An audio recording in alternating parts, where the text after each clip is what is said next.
Yes, good good afternoon, everyone. Okay, this is a webinar organized by Swinburne University of Technology in Melbourne, and as well as Hong Kong U Space in Hong Kong. And I'm one of your hosts today. So my name is Dr. Tommy Jones from the Department of Aviation at the Swinburne University. So today I actually have two speakers. One of them is Keith Mallegrom, and the other is Daniel Lambeth. Let me briefly introduce Keith first, and then in the second section, I'm going to introduce Daniel. So Keith, Keith has a very long and distinguished career, and his CV is pretty long. So I'm going to cut it really short here. So he's a aeronautical engineer with some postgraduate management qualifications and has over 45-year experience in aviation and airline industry. Probably older than I am. Within the airworthiness, design and maintenance, quality and safety sectors. So he has extensive experience in developing and approving airworthiness, engineering and the maintenance policy and procedures in the airline environments, and some consulting to civil and military organizations on acquisitions and procedures. So I'm going to pass it to Keith first. So his topic today is aviation and industry of challenge, change and opportunities. So Keith is all yours. Okay, thank you, Tommy. So today's session, I'll take through some of the challenges, the changes that have indeed occurred recently, particularly with the coronavirus and some of the things that people look at, such as the environment. But first, let's just look at what the aviation Pacific market indeed does represent. It's 37% roughly of the global passenger traffic in the world.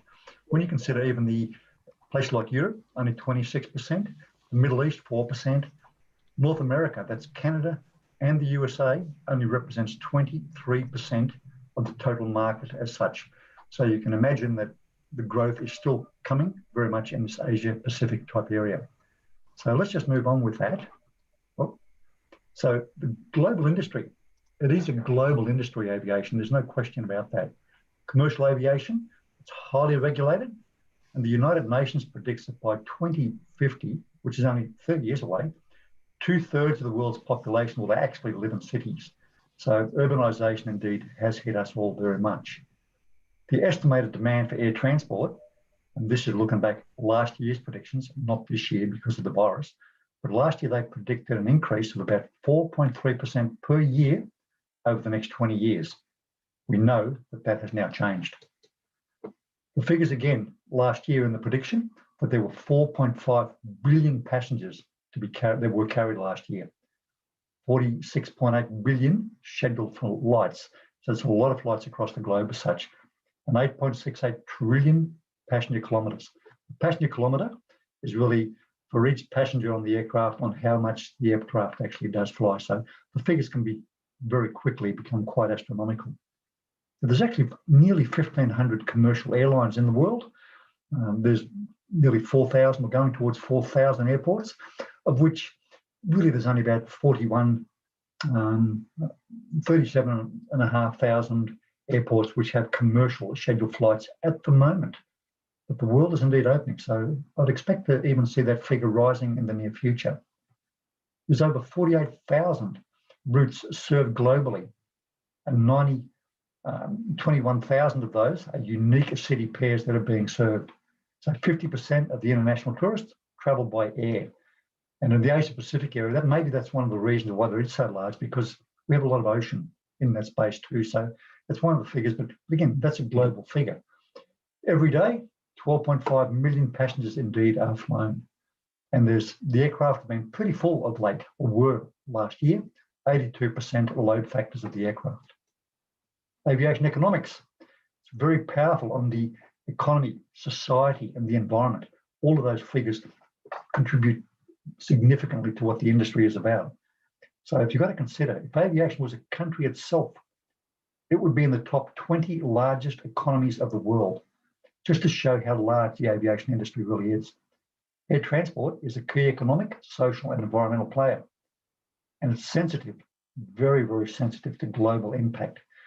Any economic crisis, any significant impact really does affect this industry, probably more than any other industry in the world.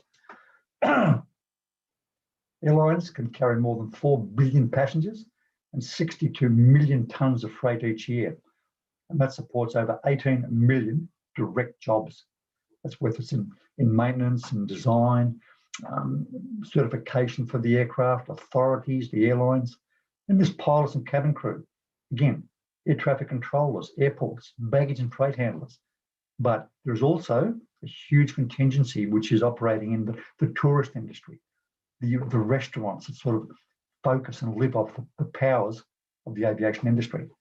So there's an estimate that it's 71 million jobs around the world that are related indeed to the aviation industry. Huge, huge model. Estimated air transport will support over 100 million jobs by 2036. So again, this was a prediction. It's probably set back a little bit now, but we'll talk a bit about that as we sort of go further. Costs are a big thing on airlines, of course. Labour, 25 to 35%. Fuel, 25 to 30%. Will that change when new fuel types come in? This is something which the world will evolve, and no one's really got the answers to that just yet. Aircraft maintenance has historically also been a huge cost, which contributes about 8 to 10%. Other costs, I'm not going to worry about particularly here, but they're the major costs of the airline industry itself. Now, there's 4 types of airlines. There's a full service carrier, and that's the business class, the first class, the bigger meals, wine on the aircraft as such. And they carry about 60%, 66% of all airline passengers. And they generate 10%, cargo generates 10% of its revenue. Below that now is the low-cost carrier, the LCCs as such. They typically take seats away from the full-service airlines. They're trying to make their little niche in the market. Different carrier, different service as such, but still 22% of all passengers and growing. Regional airlines, a bit smaller, they carry 9% low-density routes. Typically, they support the feeders for those large full-service and low-cost carriers. And then there are charter airlines. They're doing the special little flights here and there. Of course, some airlines, such as Qantas, they have the full service, they have a low-cost carrier, such as Jetstar, and they have regional airlines, such as QantasLink, which provide Queensland regional sort of input to the main flights as such.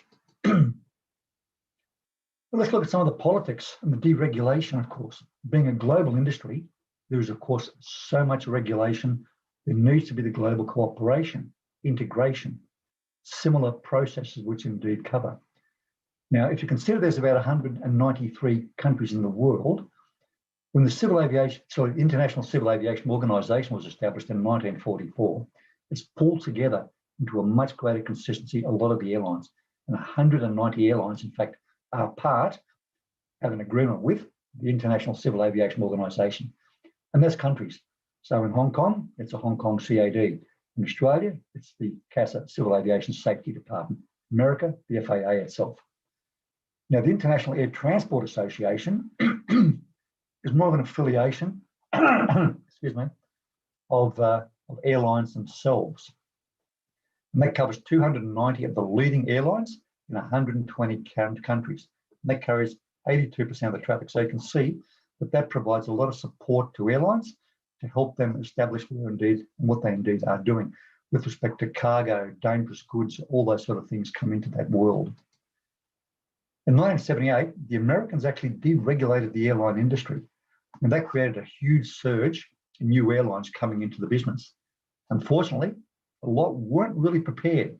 So a lot of airlines, as a part of deregulation, may have started, but also a lot have folded as a part of they didn't have their business plan, they didn't have their finances or whatever correctly done. But it has prompted a reduction in airfares.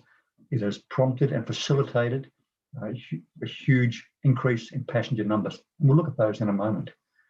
Deregulation in Australia also commenced in 1990. There were airlines such as Compass, Mark I and Mark II. There were a whole heap of other airlines which indeed came into Australia at the time. Some of those fell by the wayside. Virgin in fact, was an airline that did come in as a part of the deregulation process. Europe in 1993 moved to open skies for the European airlines. Prior to that, every little country in Europe had to seek agreement with other countries on where they indeed flew to. In 2002, only 2002, the European Aviation Safety Agency, EASA, was formed. Prior to that, each country had their own authority. They realised that they had to merge to get consistency. So indeed, that happened. In 2008, the USA and Europe concluded an open skies agreement to facilitate the growth, again, of aviation. Most countries still limit foreign ownership. There are some airlines, though, such as KLM and Air France, that did indeed merge. So there is some agreement, but again, that was in the European environment as such. Global industry, as I say, covers air transport, manufacturing, passengers, freight, airports, aviation services, insurances, maintenance, fuel companies, the government sort of agreements, bilateral agreements that sort of exist with that. The air transport industry in itself is a huge industry. In a normal year, in 2019, again, there were 87 million jobs supported in the aviation world, 3.5 trillion economic impact dollars just sort of made out of that industry itself. And 4.1% global GDP was supported by aviation. 35% of air transport carried around 35% of the world trade by value. So that's a significant amount of trade that flies around the world. And again, if you've got perishables, you don't want to take that by sea. It's got to go by aviation. So there's a big world there. There's a lot of cargo. 58% of international tourists travel by air. And on this little chart on the right here, which talks about direct aviation jobs, again, you've got airports, civil aerospace, air navigation services, on-airport services. A lot of jobs are indeed tied in to this industry as such. Crisis to crisis. Crisis, as I said before, is one of the major impacts, a global crisis on what aviation is about. If you look at this chart on the left here, it shows 9/11, which was a huge financial, shall I say, decimation of the financial companies of the world. But that appears to only have done a small glitch in the increase in the number of passengers indeed flown. The global financial crisis, same sort of deal. 9/11, the big crash, of course, in New York where the terrorists took over. The global financial crisis had a huge impact as well. But prior to that, after that, the growth of the industry has been substantial. Even things like the volcanic ash had their small glitches, but didn't really dent the line too much. But look at what the COVID virus indeed has done. It has slashed the world growth, the number of passengers which it now carries. 66% reduction in the amount of passengers indeed carried, down to like 3,000, about 3,000 billions of passenger kilometres flown. That's almost a third, pretty much a third of what it indeed was. So nothing has ever hit the industry as much as this. Will it survive? Will it increase? Absolutely. Let's look at the next couple of charts. This one shows the change in flights that have indeed occurred. And you can see North America, the orange line, has sort of started to recover substantially from its huge impact, which was back in May, April this year. Australia, the Asia Pacific, orange, has indeed grown more than some of the others, much more than the Europeans have indeed, but we are still way below where indeed we were about a year ago. Now, the other thing that's happening with the change in the world is indeed the type of aircraft, which indeed there are. If you look at the top, you can see some of the aircraft have been able to increase their passengers quite a lot. The Boeing 777, for example, it got smashed. Everything got smashed back in April, but it has started picking up in September. It is coming back. Still nowhere where it needs to be, but at least it has gone upwards. But if you look at those fabulous aircraft, the A380 and the 747, look, they haven't not recovered. Will they ever recover? The current thoughts are that most airlines, Qantas, has got rid of its last 747 aircraft. A lot of other airlines are doing the same. The 380 is still operating with Emirates, and they still have a 1 or 2, I believe, on order with Airbus. But the days of the 380, fairly new aircraft considering the 747, their days are numbered. The days of the 4-engine aircraft are numbered, and the opportunities are opening for the twins, the new super mega carriers, wide body carriers, narrow body carriers. They have the range now to fly virtually anywhere in the world. Now let's look at the impact of what the COVID pandemic indeed has done. 46 million jobs were at risk through this pandemic. 4.8 million aviation jobs are at risk, reduced compared to the pre-COVID levels. So you got a lot of $1.8 trillion has been smashed out of the industry. 50.6% forecast drop in passengers. 64% of the global fleet has been grounded. They're gradually picking up, but oh so slowly. Still over half the world fleet is grounded. Some aircraft are parked in deserts, such as near Alice Springs in Australia. Singapore Airlines have a lot of their fleet still parked there. 94% of drop in passenger revenue, 50% drop in revenue for airlines. Just huge drops. Repatriation flights, people just still flying into different countries to try to get back to where they feel safe, back to their countries as such. So a huge change. This picture on the right shows you where the flights used to be. The picture to the right of that shows a significant decline in global flights as such that happened as a result of the pandemic. The ICAO, the International Civil Aviation Organization, have issued quite a few guidance documentation to help people minimize the impact of what COVID is really all about. In the crisis, the airline industry has always had crisis of bankruptcies. If you look back at the trends over the years, they're up, they're down, they're all over the place. This year though, 2020, we already have 40 airlines that have gone broke, and there's a prediction that at least 70 airlines around the world will have gone broke. Historically, Australia has had 59 airlines that have previously gone bust or been purchased or merged with other airlines. So the airline industry is volatile, but it does continue to grow. Because of the virus, though, as I say, airlines have been set to lose 157 billion passengers. 42 airlines have already gone. There will be more. But they're not just small airlines. Some of them, such as Virgin Australia, 126, but LATAM, Chile, 327 aircraft. That's a big, big airline. They've gone broke. They'll probably be resurrected, in my opinion, through some government or buyouts or something, because you just can't destroy something which is that huge in a particular country. Regulations, as I said before, it's highly regulated. You got various bubbles, and this is the CASA bubble chart as it's known. There's one the blue one is certification and design, different design standards for different types of aircraft. Then there's the operator. Depends if you're a regular public transport operator, you want to fly balloons, hot air balloons, light aircraft. There's different regulations sort of kick in. Pilot licensing. Part 42 is maintenance, the airworthiness control. So most countries have a similar structure, but they do vary to a degree. Specifications, for example, FAA have Part 25 for designs. The EASA call it CS, Certification 25.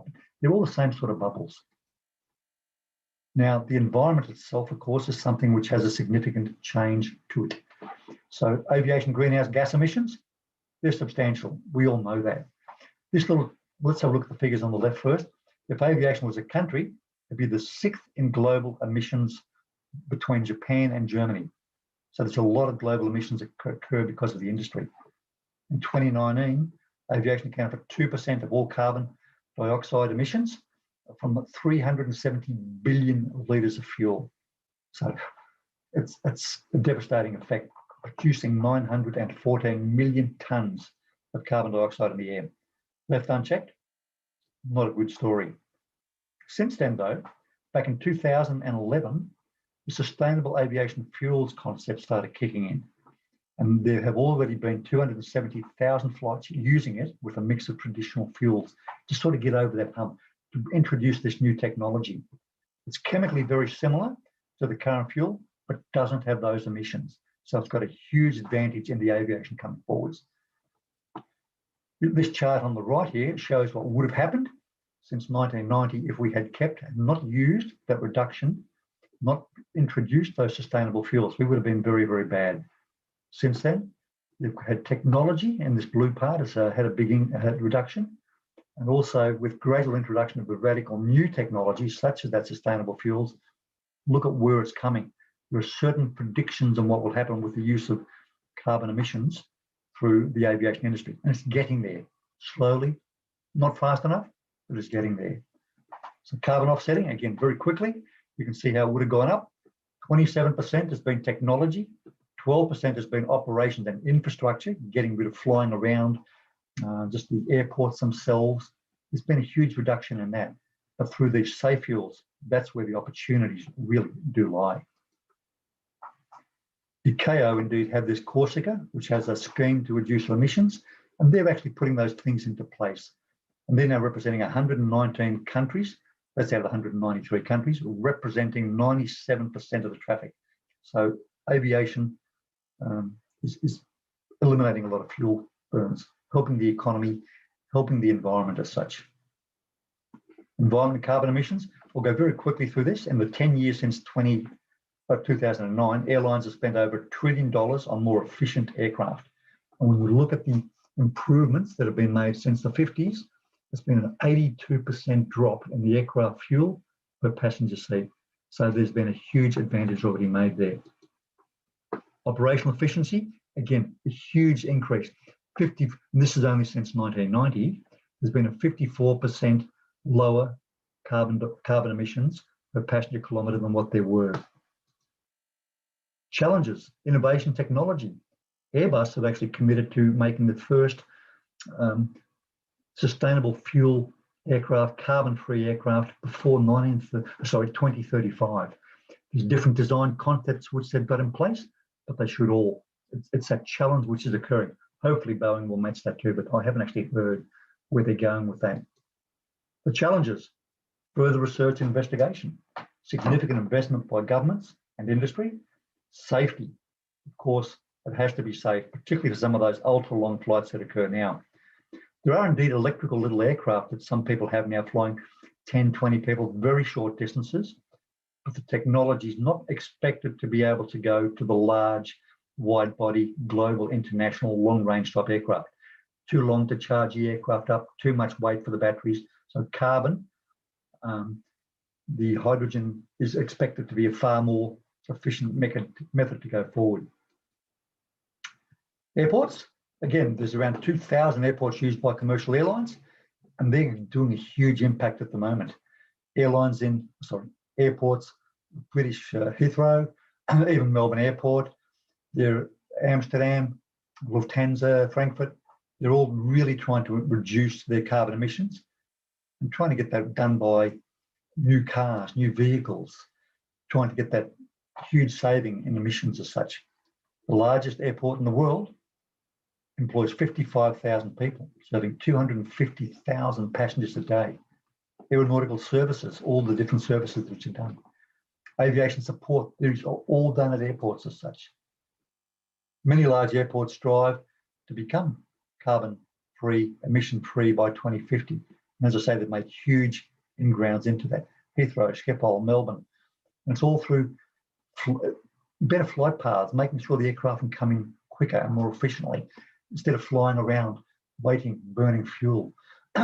Greater utilisation of sustainable fuel, use of trains, electric buses, electric vehicles, electric support vehicles. 50 European airports have already achieved carbon neutrality. In May 2017, Gatwick became the first carbon neutral airport. So there's a lot of work being done there for the industry as such. Long haul, let's look at some of the big airports in the world. Long haul airports, Hong Kong, indeed is the biggest in the world. It's had a small drop, but still 4.8 million tons of cargo which come in through those airports. Frequency, again, you can see in Sydney-Melbourne flights, it's the second most frequent flight in the world. So behind some of the other ones like Ho Chi Minh and Delhi, Mumbai, So the Asia Pacific is really leading in a lot of these areas. So the growth will continue. Passenger fares and the expectations. The fares since the 1950s have radically dropped. I remember flying in this is where I'm showing my age here, Tommy, flying back in 1973. I paid more, I think, for a flight to Europe then than I would have to pay today. So this world has really improved so much. Passenger expectations, affordable, safe travel, appropriate meal service. Some of the Virgin aircraft in Australia, for example, on their launch, were serving business class passengers a little doggy bag with virtually no food at all. Passengers got upset. There are expectations. If you're paying them for the money, you need to be able to get value for your money. Passengers want better seating. Just imagine a 20-hour flight from Melbourne to London in a cramped economy type seat. What is the industry going to evolve there? I'm sure it's going to need to evolve to meet passenger demands, meet passenger comfort levels, safety levels. Passengers want quicker check-ins, quicker departures, lounges, seat upgrades, direct flights instead of going and stopping at airports all over the place. It does give you a chance to stretch your legs, but it does make the journey so much longer. New destinations with the new reliable two-engine aircraft, which can fly for up to 20 hours, all ports in the world just open up so much more. In-flight entertainment. This little picture on the left here, I found very interesting. It says, oh my God, can you imagine how luxurious planes will be in 50 years? And this was back in the 50s. Of course, the big banquets nowadays aren't that popular. Are we all going to have the face mask? Are we going to have better seats? What does the future hold for passengers there? Predictions for continuing growth. There are some growths. There are predictions that the industry will again boom. 2050, it's looking at, these are points made by a company called Waypoint, and they've got three different prediction levels. But even the lowest traffic forecast shows that the world airline industry is just booming. It will continue to grow. Opportunities going forward, ever-increasing demand for tourist and global business, opening of new routes, long-range, wide-body and narrow-body aircraft. The world just opens up for you. Consolidation of the market. There will be mergers. There will be takeovers. There will be failed airlines, but the industry will continue to grow. Stimulating demand, right sizing, which aircraft you want, what seating do you want? Reviving revenue growth will occur. New technologies, improving reliability. Reliability in engines has come down phenomenally since the 50s, 60s, even recent ones. And that's why a two-engine aircraft now can pretty well fly anywhere in the world if it has the range. Grounding of all technology aircraft. Sadly, as I said, the 747s and the A380s, their days are numbered. Protection for employees. There's been such a devastation for industry employees in many countries and many companies that protection is needed somewhere. Will there be a rethink on that? I believe so. Government agreements and industry support. A lot of that's going to be necessary for where we do indeed go. Continuing growth and advancement of air cargo. It's quicker, it's easier, it gets straight to the point. Renegotiation of contracts. Companies all want to survive, so there's got to be a lot of renegotiation happening there. Digital solutions, significant demand in infrastructure spending. Consider what needs to be done if this SAF fuel is to be put, facilities to be put at each airport. Governments, companies, they're all going to have to combine with that. Carbon-free emissions, small scale, already happening. Every step of aircraft aviation is happening at the gate, taxiing, whatever. It's all being looked at. It's all being scrutinized. And the one good thing, I guess, the really good thing out of this pandemic is everything is being reassessed to see what the best path is going forward. With the demise of the four-engine aircraft, the world is only getting smaller. Thank you. I've finished. Tommy, questions?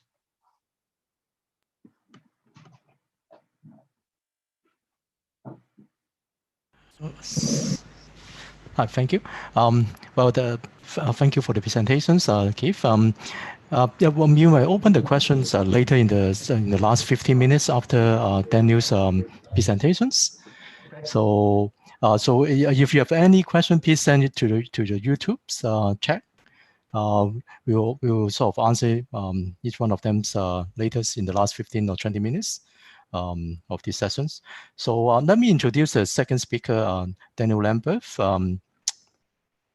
He's a so Daniel is an airline pilot with a legacy air carriers in Asia-Pacific areas and has more than 12,000 hours of flying experience. He actually holds a master's degree in aviation management and is currently a PhD student at Swinburne University. He's actually with the aviation department as well. His research interest is on airline route networks. He has experience in a number of different roles and sectors and enjoys bringing his passions for aerospace and science communication to the new audience. So, so I'll pass it to Daniel for his presentations. Daniel?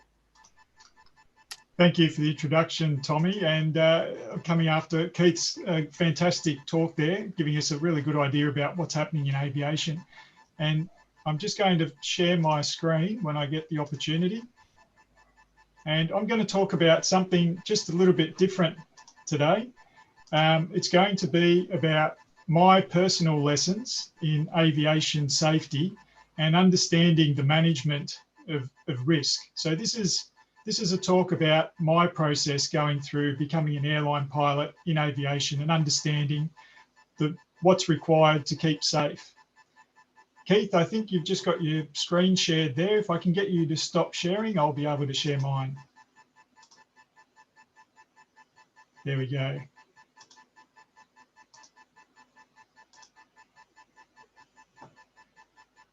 Okay, so as I said, my talk today is about my personal lessons about aviation safety and the management of risk.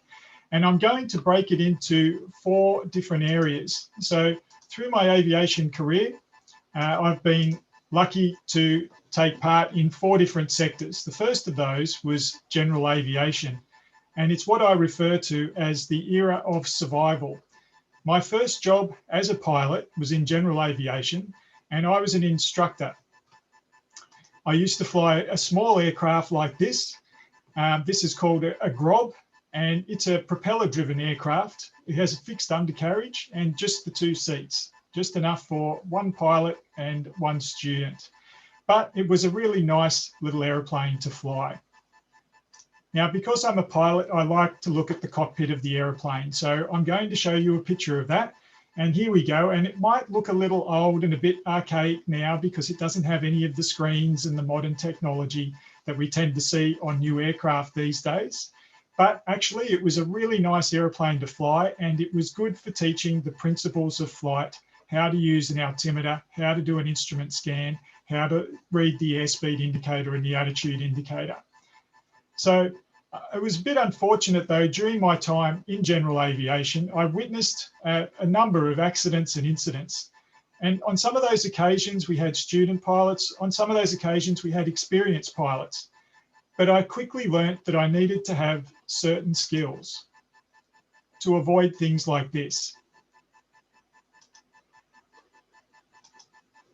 And this particular accident occurred when a student pilot was doing circuits and landing practice. And unfortunately, they messed up the approach and tried to go around. And that's where you increase the power and raise the nose and climb away and try and come back for another landing. When the student did that, the aircraft rolled and pitched towards the ground and the wing hit the ground. The aircraft crashed, but the good news is the student was able to walk away.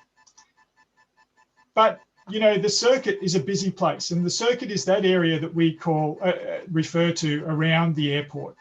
We all join the circuit when we come in from some other place to be able to land the airplane, and sometimes we just fly circuit practice, particularly as students. So you can imagine that there can be incidents and things that occur in a circuit area when it's busy. And I can tell you that everybody in a circuit is trying to look at and avoid each other, because often there is no tower, there's no air traffic control, there's no modern technology to keep the aircraft apart. It's just looking out the window to identify others and talking on the radio. So an incident that I unfortunately witnessed was between 2 aircraft that were in the circuit, and they were doing circuit practice. And both of these aircraft came around base leg together, and they hadn't seen each other. They both turned onto final, still hadn't seen each other. So at this stage, they were approaching the runway with one aircraft directly above the other aircraft. Unfortunately, they still were not aware of each other at that stage. And if they had have gone on to land at that point, there would have been a colossal accident, as one aircraft would have landed right on top of the other. Now, it just so happened on that day, there was another aeroplane on the ground on a taxiway who was awaiting his own departure. And he looked up onto the final leg and he saw these two airplanes approaching together like this. And instinctively, he put out a call on the radio and he said, "Aircraft on final, go around." So as I explained before, a go around is where you increase the power and you raise the nose and you climb away and you fly around the circuit and come back for another landing. But can you imagine what happened on this particular day? Only one aircraft of the two went around when they heard that radio call. And do you know which one it was? It was the one on the that was beneath the other. And as soon as he put the power on, raised the nose and climbed away, he climbed directly into the other aircraft on final. The two aircraft collided and they tumbled over each other, crashed onto the runway. Now, thankfully, both of the people, the pilots, walked away with only minor injuries. It was incredible. But the aircraft were written off. So, survival skills in general aviation, very important. So this is what I learned. I learnt situational awareness, to be aware of what's happening around you, to understand what that means and how the situation is likely to develop, to understand and to be able to identify and manage threats. So threats to my safety, or when I was instructing, threats to my students' safety if the students were in my care. Lots of aircraft in circuits. We could delay practice for later. If there was bad weather coming, we could possibly delay flights or choose new destinations. I also learnt personal limitations, my own personal limitations and the limitations of other pilots, including my students. Sometimes the crosswind is just too strong to be able to go, and you need to know what each person is capable of. Well, after general aviation, I moved on to corporate aviation. And the big lesson that I'm going to talk about in regards to safety is preparation for flight. This is the aeroplane that I was flying when I was a corporate pilot. It's a Cessna Citation Bravo. It's a straight wing aeroplane, as you can see, and it's actually quite an easy aeroplane to fly, but it's a very nice aeroplane to fly, a business jet. And here's the inside, and you can see how different it is to the small Grob aircraft that I showed you when I was in general aviation. We now have some screens to be able to show our instruments, and the cockpit is just a bit roomier and a bit more sophisticated. But still, as I said, a lovely airplane to fly. But how do we avoid situations like this? This particular accident happened in Croatia at Brač Airport after a landing onto runway 04 back in 2010. Now, unfortunately, what happened was the aircraft had a problem stopping, and when it landed, and it overran the runway, rolling off the end of the runway and catching fire. Luckily, everybody walked away. But what happened to cause this accident? Well, the accident report says that the configuration was not correct for landing.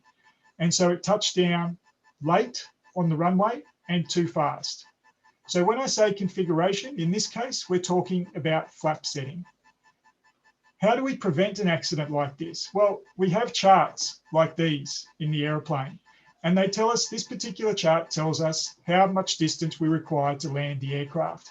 And you can see that at sea level, at 30 degrees temperature and at about 12,500 pounds weight of the aeroplane, it'll require about 3,000 feet for us to land this citation. And you can see on the right-hand side a checklist. And this is the checklist that the pilots would have done or should have done prior to landing when they were on the approach. And it says landing gear, down and locked, landing lights as desired, ignition on, and the crucial one, flaps to landing position. And that is what did not happen. Now, as you can see with our landing distance chart, it is only giving an indication for when the landing flaps are set, the 3,000 feet roughly for the landing distance. Now, the runway that they ran off the end of was over 5,700 feet, but with the flaps not down, that can make a big difference. And that's what happened in this case. And we do have other types of checklists as well. It's not always a matter of pulling out a checklist to identify everything and read through. Sometimes things are time critical and we must do things from our memory first. An example of that would be an engine failure or a fire as we were trying to take off. And in that case, we have a series of steps that we need to commit to memory and that we carry out before we even call for the checklist. So the brakes as required, the throttles to idle, the speed brakes as required, and deploy the thrust reverser on the engine. And then once we're clear of the runway, we can pull out the checklist and accomplish the rest of the items. So for me, part of my journey through corporate aviation was understanding and learning about the use of checklists and the importance of using them. But I also learned some other lessons. I learned about thoroughly researching the route that I am flying. And I want you to have a look at this photo and see if you can pick out the runway. Try and pick out the runway from all the lights, from the city lights, from the street lights, from the buildings, from the other lights that are on the airport. And it's quite difficult to pick out the runway in this photo. And if you're not prepared beforehand, when you arrive at a place like this at night that you're unfamiliar with, it can be rather dangerous and difficult. And there've been more than one aircraft in history that's tried to land on a taxiway or on a road because they have misidentified the runway. In fact, just a couple of years ago, in 2018, an Air Canada A320, an Airbus A320, came close to landing on a taxiway at San Francisco International Airport. And that was with an air traffic control, with radar, and with proper lighting. And despite all that, they still lined up on a taxiway. And on that taxiway were at least 3 other aircraft waiting for takeoff, full of passengers. So you can imagine what would have happened if they had continued and accidentally landed on this taxiway. Luckily, they realized their mistake when they got around about 100 feet from the ground, and they did a go round. They went around, they came back, and they went again. So my journey through corporate aviation was about preparation. Understanding aircraft systems, the knowledge of the aircraft, how things work, how to troubleshoot things that go wrong. Not everything is a checklist. I was flying a Citation once and the landing gear lever handle came off in my hand as I tried to put the landing gear down. On that occasion, there's no checklist for when an aircraft falls apart like that. But of course, we know the systems well enough. We know the procedures. There is a manual extension procedure that we carried out. We also have to know how to use the checklists that are there and what each step in the checklist is trying to achieve. And we need to research the route beforehand and understand our destination. Well, after corporate aviation, I moved on to flying short haul. And my big lesson here was dealing with complacency. And here's one of the airplanes that I used to fly. It's a Boeing 737-800. And once again, it was a lovely airplane to fly.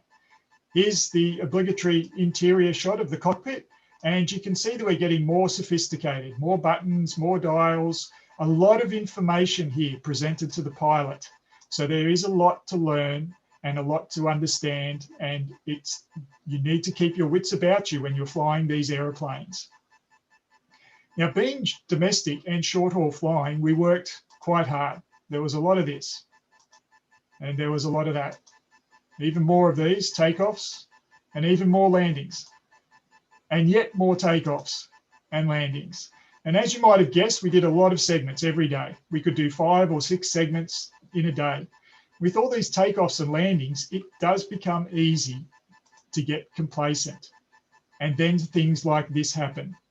This was a Turkish Airlines aircraft, a 737 in 2013, that on landing flared late and also flared too much and had a tail strike. Now, in this particular situation, it didn't cause a significant amount of damage. They just did a go round, came back around, landed again. But it is a very costly mistake. And to avoid complacency, we have what's known as standard operating procedures. And this is where we do the same thing every single time. This is an approach chart into Sydney. And you can just imagine, if I've flown into Sydney 3 times already today, I might be tempted not to bother referring to the approach chart It's an easy approach anyway. I can remember the frequencies. I know what the chart says. So maybe my third sector for that day, I don't bother referring to the chart. But what if my instruments fail? What if the radio fails? What if something else changes and I need the chart? I need to remind myself not to be complacent and to carry out those same procedures that we do every single time. So here's a scenario. This is Cairns Airport. Imagine flying from Brisbane to Cairns for the third time today. It's a 2 hour and 15 flight. The weather's fine. The airport was fine this morning. There was not much traffic around. There's ATC. So I think to myself, as I'm in Brisbane preparing for the flight, I'll load a little bit less fuel and I'll save the company some money because the forecast is good. And I've already been there a couple of times today and everything was fine. Now, do you notice anything unusual about Cairns International Airport? Have a look at the runway configuration and you'll notice that there is only one runway. So as we approach Cairns and we're on descent into Cairns, an aircraft just ahead of us lands on the runway and blows a tire. And now it is stuck on the runway. Now what do? The runway is blocked. I tried to save fuel, so I took some fuel off and I don't have enough fuel to fly to my normal alternate Townsville and still arrive with the legal minimum fuel anymore. But what do? Do I now wait and hold at Cairns and hope that they remove the aircraft in time? So I've just made my life significantly more difficult because of my decision. And this is what I call a what if scenario. And we need to constantly ask ourselves what if scenarios to overcome that temptation to be complacent. What if the passengers get sick? What if we have an engine failure? What if the aircraft ahead of us has a problem on the runway? Do I have options? What are my options? And we also need to follow our standard operating procedures. Standard operating procedures allow pilots to fly together even though they've never even met each other before, because we each know what the other is going to be doing. And another lesson that I had flying short haul was personal procedures. And not everything is a standard operating procedure. Some things are left up to the individuals. And this is where I developed my own procedures to make sure that I had everything done correctly every single time. And finally, I moved on to long haul. And my big lesson in long haul was avoiding fatigue. Here's the lovely airplane that I now fly. It's an Airbus A350, and it's a beautiful airplane, lovely to fly and very new, very modern. And of course, here is the cockpit. And once again, you'll notice that it's quite roomy. It's very ergonomically designed. It's just got the side sticks for control, which is great. It's a lovely cockpit, a great airplane for a pilot to fly. Now, when you're flying at this level of aviation, you have whole departments that are devoted to helping you out. We have flight operations support, we have maintenance, we have technical support, we have aviation safety departments. We have all these departments which are all focused on getting the job done, and many of them on helping out the job that the pilots have to do. Remember that the first airline employees were pilots. The founders of Qantas and Cathay Pacific were pilots. They were both pilots and eventually managers as well. So pilots are important in this role, and many airline departments are created in order to support the job that the pilots are doing and ensure safety. So for me, as I said, a big part of safety in long haul flying has been managing fatigue. Now, one of the nice things about this type of flying is that you travel to new cities around the world and you spend some time there. So just imagine landing in Paris for the first time. You get off the airplane, you're given 200 euros by your company, and you're taken to the hotel. Now, you need to depart again in just 12 hours' time to fly back to Hong Kong. And your body, even though it looks like daytime outside, your body feels as though it's the middle of the night. So what do? Do you go out to a nice restaurant? Do you go and visit the Eiffel Tower? Or do you just go and close the curtains in your room and try and get some sleep so that you're prepared for tonight's flight? Now, what happens when you are fatigued? This is what we're trying to avoid. This is the remains of a 737 that crashed in India when it overran the runway on landing and went down a hill. It was a flight from Dubai to Mangalore, and the captain had been asleep in the cruise just prior to the descent for nearly 2 hours, and he was not prepared for the approach and landing. He only woke shortly before the approach, and he was suffering from sleep inertia and had impaired judgment due to the fact that he'd only just woken up. So as they were coming down the approach, he knew things were going wrong. The airplane was telling him things were going wrong. The co-pilot was telling him things were wrong. And yet, because he had impaired judgment, he was unable to respond to that information. Now, things, of course, are not normally so dramatic when we are fatigued, but poor decisions are made and things do get overlooked and mistakes creep in. And I can give you an example of one mistake that I made. I was flying during the night from Colombo to Bangkok and then on to Hong Kong. I'd been flying all night between Colombo and Bangkok. And then when we were departing from Bangkok to go back to Hong Kong, I forgot to set the flaps before takeoff. Now, we were following our SOPs and we were doing our checklists. And so we picked up the mistake in plenty of time and there was no problem at all. But it does show you that when you are fatigued, mistakes happen and poor decisions can be made. So this type of flying is very much, for me, about managing fatigue. Now, what about on the flight itself? Sometimes you can be flying for up to 16 hours, and often we have extra crew to be able to do that. And so these are the bunks on the Airbus A350. This is where we get a chance to sleep for some of the flight. And that allows us to wake up more refreshed, even though it might be 3 o'clock in the morning when we're landing in a new city. So long haul flying for me was a lesson in managing fatigue. Focus on sleep. Sleep whenever possible during my body clock nighttime. Make sure that it's quality sleep. Don't drink alcohol beforehand and try and have some exercise done. Keep an active mind during the night when you're working on the flight deck at 2 o'clock in the morning. Keep your mind active. Read, do a crossword puzzle, talk to the other pilot. Personal relations are important. You don't need to be good friends with the other pilots, but you do need to be able to have a conversation because it helps combat fatigue. Well, that's what I have. They're my personal lessons in aviation safety and risk identification and management. So I hope you enjoyed that. And I'll hand back over to Dr. Chung. Thank you very much. Thank you, Daniel. This is very, very good presentations about your journey and experience in flying as a pilot. Yes, let me just, we are running late. Let me just check the questions on the chat. We do have one question. Let me put to you guys. So what do you think about the electric planes and drones? Will it replace all the traditional fuel engines? How will they change the whole industry and how to equip ourselves to prepare for the change? So Keith or Daniel? Keith, maybe? Okay.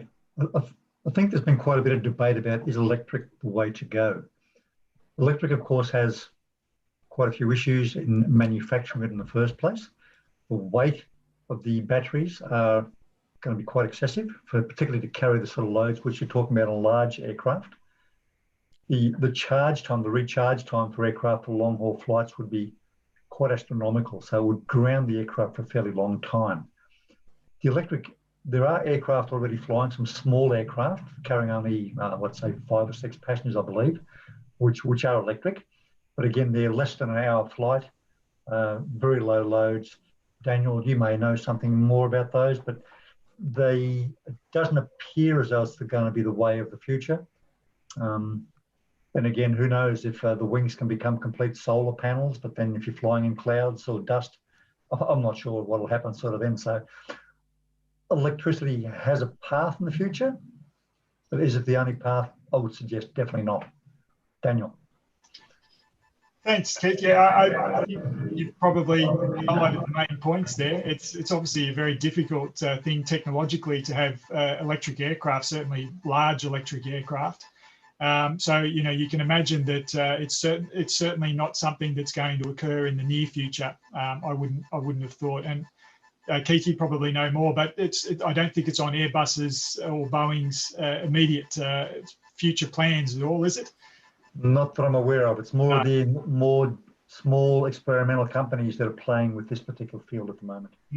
Yes. So nothing that we're going to see very soon.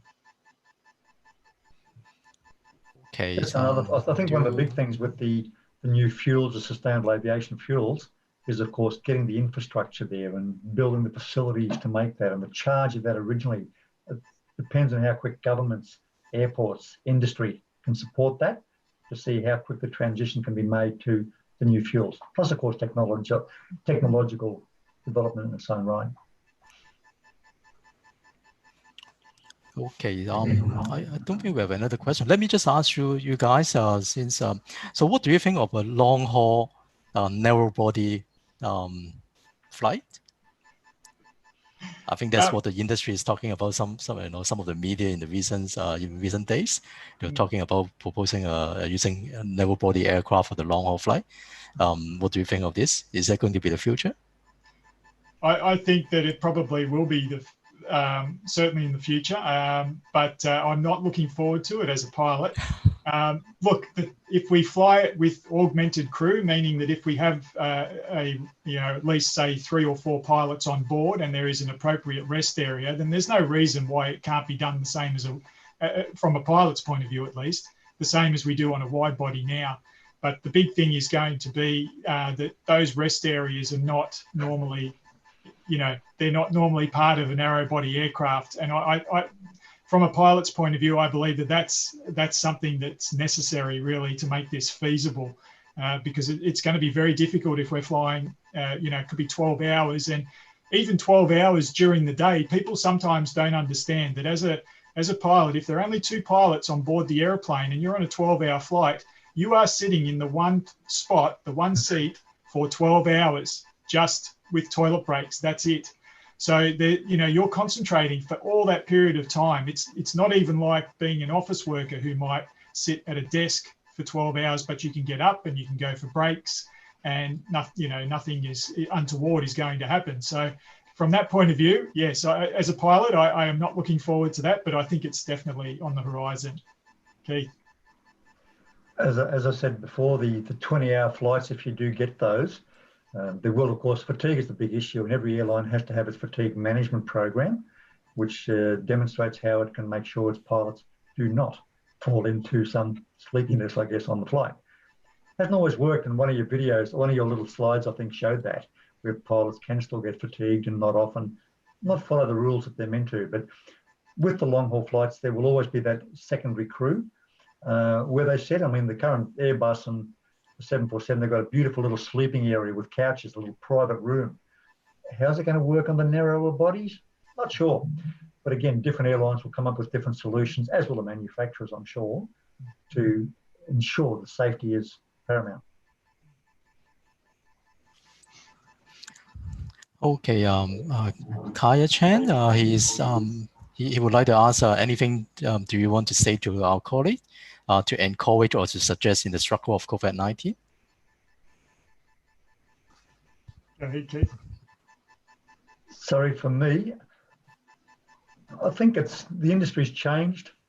The world will change. I think airlines are already adapting. They're starting to, the technologies are changing. Airports are changing. Security is changing. Where maintenance works is changing. I think the industry is going to be totally radical, but there are still so many people wanting to fly. The opportunities going forward. There are so many pilots that are going to retire, so many maintenance people that haven't worked that are just going to retire. I think there's a lot of opportunity coming for people in all walks of the industry. There's no question of that. Yeah, I think I second what you're saying there, Keith. I think, we saw this again during previous crises, as you had in your presentation there, Keith. There's always a dip after the crisis, but at some point, it does come back. And so I think it's far too early for people to start saying, well, I'm not going to get into aviation because of this. There's no question that the opportunities are going to be there. It might just take a year or so before we start to get back and see people coming into the industry. So anybody that wants to start, I think, has got a pretty bright future. Next year, could be a bit tough, but I think there will be a big rebound. And there's already been a lot of pilots, maintenance people, managers, engineers, design engineers that have all retired. I guess they've had their day and they've sort of said that's enough. I'm not quite there, getting close, but not quite there yet. But yeah, I think a lot of people have retired, and I think that opens up so much opportunity in the world, that particularly if you consider the emissions, if you consider the safety, the new airports, there's so many facets which just need new creative thoughts. And I think the whole world is moving towards that. So I think there's a lot of opportunity there, in my opinion, anyway.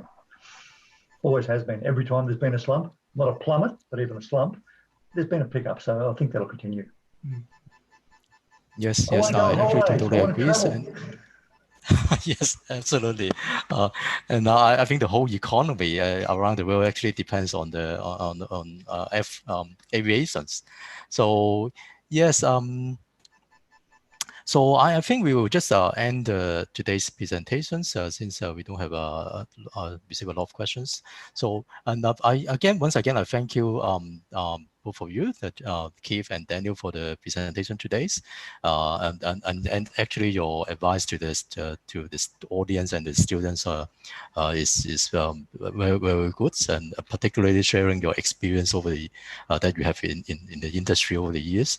I also thank the organizers, Hong Kong Space and Swinburne, myself, for hosting this today. And I hope all the audience actually receives some important messages and stay in the industry if you can. Okay. And thank you very much for everyone joining today.